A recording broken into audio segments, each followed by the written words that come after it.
A busy McDonald's kitchen moves fast. To collaborate with your teammates and serve customers efficiently, communication is just as vital as the speed of your service. For Spanish-speaking professionals stepping onto the floor, you need specific linguistic tools to express exactly what you mean. In English, we call these tools modal verbs. Take a look at these building blocks. Modals are helping verbs that add a specific layer of meaning to an action, like mapping the Spanish concept of obligación or permiso directly to an English tool. To build a perfect sentence every time, the blocks snap together in a strict order.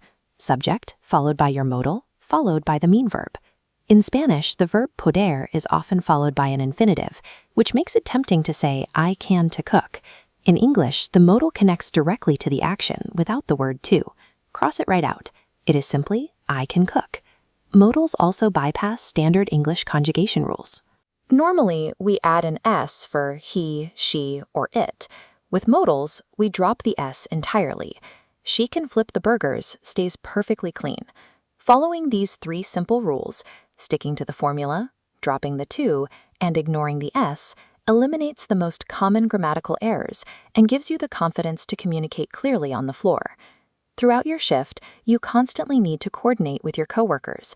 This means distinguishing between stating your physical capabilities and asking a manager for authorization.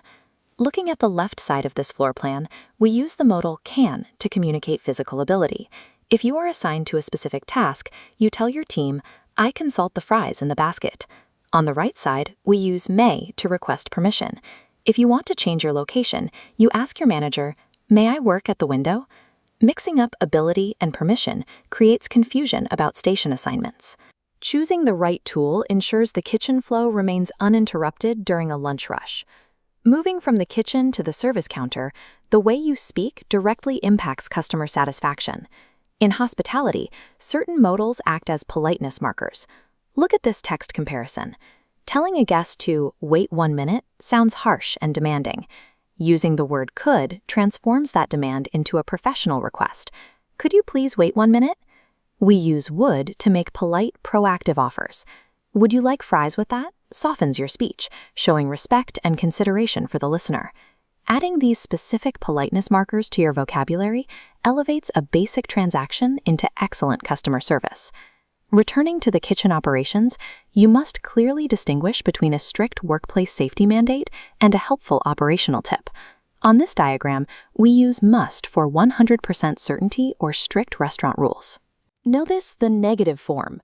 To say no, simply add not after the modal to get must not. Never use the word don't with a modal verb. Opposite the strict rules, we use should for advice. This is the tool you choose to give a teammate a gentle suggestion without sounding like you are ordering them around. Let's apply this. Imagine a customer spills a drink on the lobby floor. Would cleaning it up require a gentle suggestion or a strict safety rule? Because a wet floor is a serious safety hazard, this is an absolute obligation. We must keep the floor dry. Using must instead of should correctly communicates the urgency of workplace safety. Now let's step into the practice lab to build your muscle memory so these phrases come naturally over the noise of a busy restaurant. First, ask for authorization. Blank, I go on break. The answer is may for permission. Next, make an offer. Blank, you like to try our dessert? We use would. Finally, give a coworker a tip. You, blank, restock napkins.